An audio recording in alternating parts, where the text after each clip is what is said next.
birdən həris olaraq başdan döndüyüm qurbanlığım namusin, yox. Emosiyaya qapanmaq olmaz.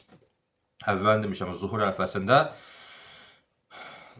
möminlər imtahan olunur. Möminlərin imanı və ağlı imtahan olunur. Emosiyalı, din təbliğ eləməzlər.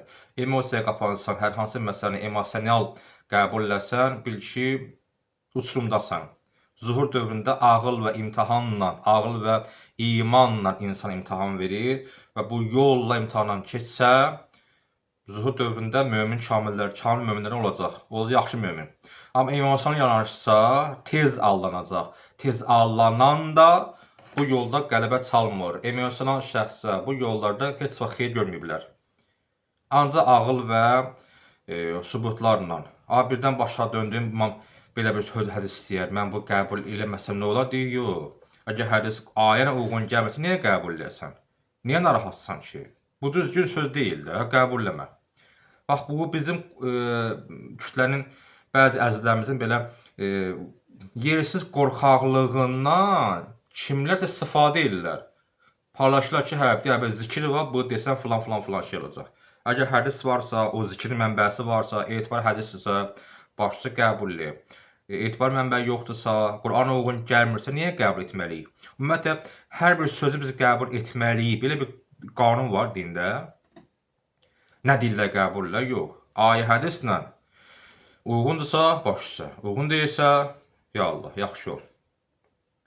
Hər şey qəbul etməliyik. Biz məcburiyyətinə deyilik. Bunu bilək. Qətiyyən emosional yanaşmaq olmaz. Yanarsa udzacaq. Kim yanaşsa, İmam Azəmanın belə zuhurunda ziyan görənlər olacaq.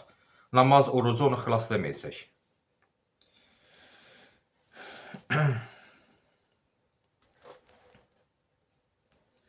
Yenə hədis var Peyğəmbərdən, uyğun gəlsə qəbul edin, uyğun gəlməsə, bilin ki, ümumən qəbul mən deməmişəm, bu hədis məndən deyil. Hər hədis ki, Qur'ana uyğun gəlməsə, mənasız sözdür, boş sözdür. Deyir, məsələn, bu Qur'an-ı Kərimin meyar olmasın biz hardan bildik ki, hədislərimiz ünvanda?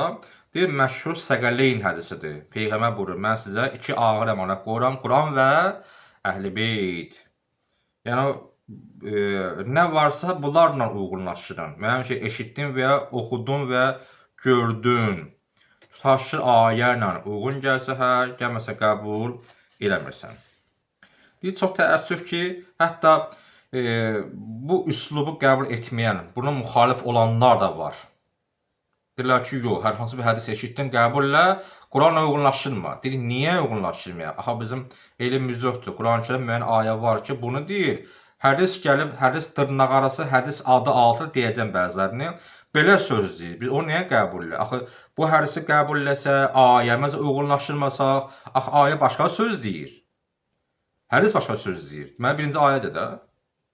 Mən nə tür Allahın sözünü kənara qoyum, kimliyim bilmədiyim şəxsin sözünü qəbul edeyim.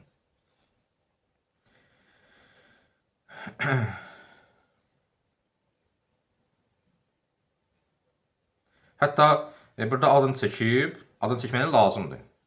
Demiş, oxumuşuq biz. Ravilərin ifşası. Kim ki, din əleyhinə çıxırsa, onun kimliyini bildirmək lazımdır. Məsələn, burada var, deməli, Əbdurrahman ibn Məhdi. Deməli, 2-ci əsrin, deməli, hədis alimlərindəndir, böyüklərdəndir. Bizim əsrin 9-cu əsr deyək də. O da deyir ki, bazılar ərizə hədisi, oxumuşuq biz Quranın təhrifində ərizə hədisi, yəni təqdim. Kim deyir, bunu qəbul eləsə, yəni kim hədislərin doğruluğun ünvanında Qurana təqdim etmə stilini qəbul eləsə, zındıq və xavaricdir. Zındıq və xavaric. Zındıq kafir deyirlər. Xavaric dindən çıxanlar, o İmam Əlinin dövründə olan ki var da, o dəstə. Bu qədər cəsarət edirlər, bu həmin adamlar bu söz deyirlər.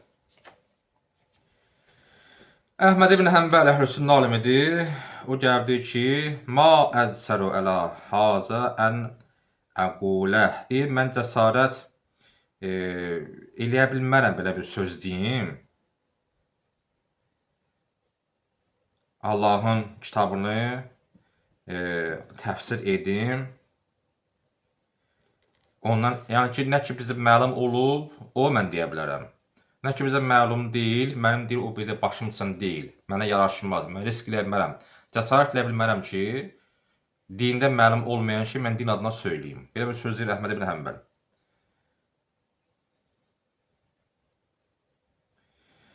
Sonra